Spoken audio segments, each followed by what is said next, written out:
Now, before the break, we talked about consumer proposals. They sound like a good idea, but people probably ask, all right, so what's the catch? This is going to be expensive, isn't it? You want to try it? Well, yeah, I mean, Ted alluded to this before the break, that you hear all these ads from debt consultants saying, we can get rid of your debts for 10 cents on the dollar or something like that. A consumer proposal is more expensive. That's kind of what they're selling, and my answer to that is no. It's a total myth. So let's look at an example. Let's say you've got $40,000 worth of debts. You've got credit cards, bank loans, payday loans, maybe even some income taxes. You've got a job, so you've got money coming in, but you're just not making enough to pay everything off in full. Maybe your overtime has been cut back. The money just isn't coming in like it used to be. You're starting to fall behind. You're getting collection calls. You're afraid of having your wages garnished. You don't know what to do. So you pick up the phone. Like you said, Dave, you dial 310 Plan, our helpline. We talk to you. We kind of walk you through what can be done. And perhaps in your case, and I'm just giving an example, every case is different, but maybe in your case, you'd have to pay something like, let's say, $15,000. That would be the settlement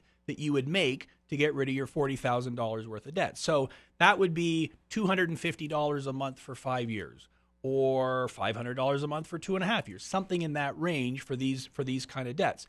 If the creditors, the people you owe money to, say yes to the deal, then your debts are gone. Now, I did the math. I wrote it on a piece of paper here. If you don't file a proposal, and if you owe $40,000 in credit cards... You're not going to like this, folks. ...with a 19% interest rate, and if you were to pay $750 a month on them, around the minimum payments, it'll take almost 10 years to pay them off in full. Obviously, if you're paying less than that, it's going to take even longer. Now, in my example, you're only paying $250 a month, which is a third as much, and you're only paying for 5 years, not 10. So in many cases, a consumer proposal is far cheaper than any other option. And what people have to keep in mind is a consumer proposal is not a solution for the guy that doesn't have any trouble paying his debts. So a lot of people hear some of this stuff and they just catch part of it. I can pay less than what I owe. Well, it's an alternative to filing bankruptcy. So the idea with a proposal is you've got some sort of financial difficulty. There's some trouble. You can't pay your debts in full, and so you're looking for alternatives. So it's not for the guy that can afford to repay everything. It's for the guy that's got a problem when we got to solve that problem. Well, and Ted raises a good point. So let's talk about some of the downsides to this. Because Ted's right. It's not like, oh, great, I got 40,000 debts. I'll just pay back 15 and everything will be great. Well, no. If you file a consumer proposal, it's a legal process. That's why you have to come to someone who's licensed by the federal government to do this. We're going to keep saying that because these guys drive me nuts. It drives us crazy.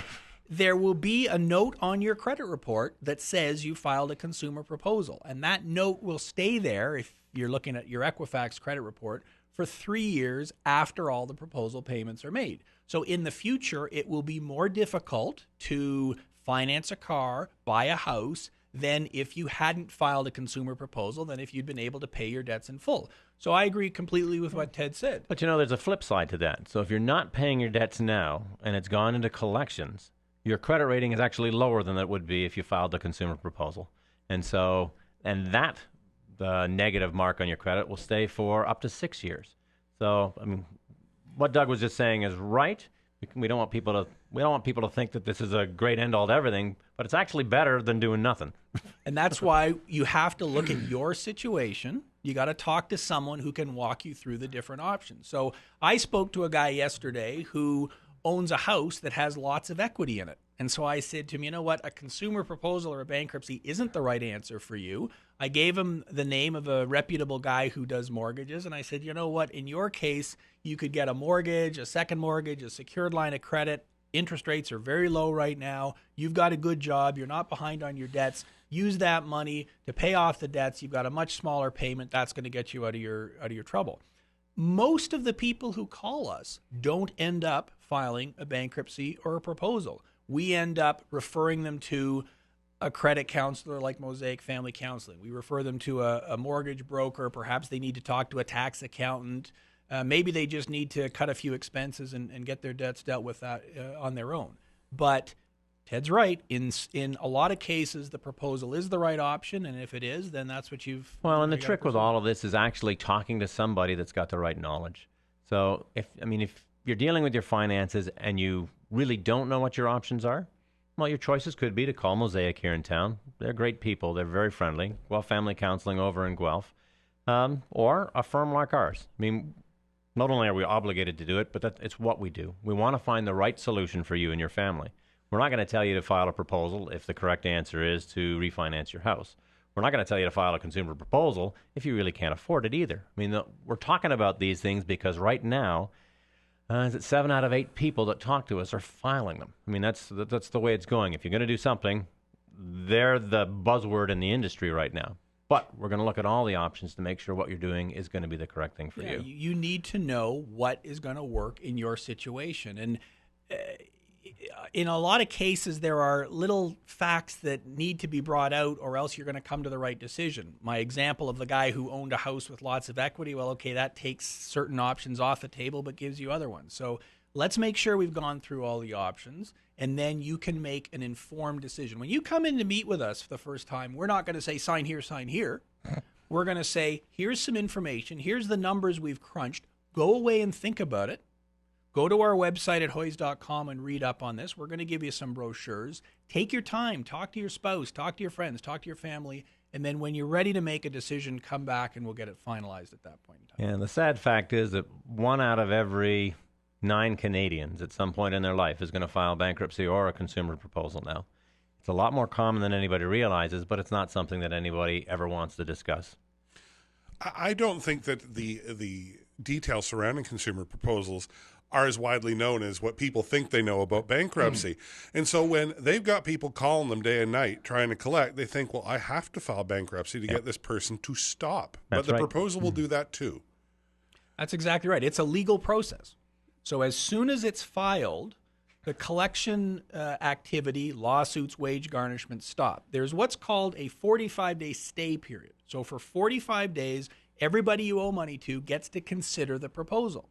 Then they all vote. Everybody gets 1 vote for every dollar you owe. And if more than half of the dollars say yes, everybody has to take the deal. It becomes a legally binding settlement. So you actually do get relief from your debts. And you know that you've gotten relief. A debt consultant can phone somebody up and make a deal with them. How do you know they're not changing the deal 6 months later? Most of the time they don't. What if you've got 5 or 6 different people that you owe money to and 4 of them accept the deal from the debt consultant? The other 2 people take you to court and sue you. You haven't really solved all of your problems. That's the beauty of a consumer proposal. Everything gets dealt with together. And why would a creditor take less than you already owe them? Why are they going to say yes? I alluded to this earlier. So the proposal's designed for the folks that are in financial difficulty. And so if your option is, as a creditor, to take less than 100 cents on the dollar, the reason you do that is because if I don't, maybe you'll file bankruptcy and they'll get even less money. And one of the conditions that's on a proposal is you're going to offer your creditors a better deal than a bankruptcy. Now, a better deal, it simply means more money. So let's go back to the example Doug was using earlier where you've got $40,000 worth of debt and talk about this guy some more. Let's say that he's single and his take-home pay is about $2,000 a month. That's an awful lot of people these days. In fact, a lot of people think that'd be pretty good. At $2,000 a month, the bankruptcy is not going to generate any money for his creditors. It's going to cover the legal costs. The $40,000 is going to be written off. Well, the same guy turns around and offers to pay $15,000 because that's what he can do. It makes him feel better that he's dealing with the debt, and it's what he can afford in his budget. All right, well, nothing? $15,000. It's not complicated. You know why the creditors are agreeing, because it's a better deal. And that's the beauty of it. Everybody wins in that scenario. The guy who's got the debts feels good because he's worked out a plan, he's been proactive, he's dealt with it, so his debts are taken care of, but he's got an affordable payment plan, and the people you owe the money to are happy because, as Ted says, they're getting more than what they'd get if you went bankruptcy. It's a win-win for everybody.